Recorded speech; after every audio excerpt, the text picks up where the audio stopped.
আমাদের পাড়ায় মোট 4টে দুর্গাপুজো হয়। তাই জন্য গোটা পাড়াটা পুজোর আলোয় সোনালী হয়ে ওঠে। এদের মধ্যে সব থেকে দূরের যেটা, সেটা ওই 20 পা হাঁটলেই হয়।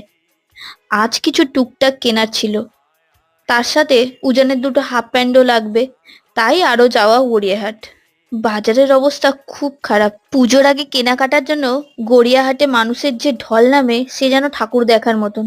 কিন্তু এবছর খুব স্বাভাবিক, রোজের মতো। এখান থেকে দুটো পোলিও ডল নিলাম। আর দুর্গা ঠাকুরগুলো এত সুন্দর, বাড়িতে জায়গা থাকলে একটা নিয়ে যেতাম। তারপর জলের কটা বোতল কিনে বাড়ির দিকে রওনা হলাম। তবে উজানের হাফ প্যান্ট আর কেনা হলো না। দেখি কাল সকালে আর একবার আসবো। আর এই যে উজানের বাবার হাফ প্যান্ট নিয়েছি আমি, একটা হারের সেট আর কানের দুল, ক্লথ ক্লিপ, টিপের পাতা।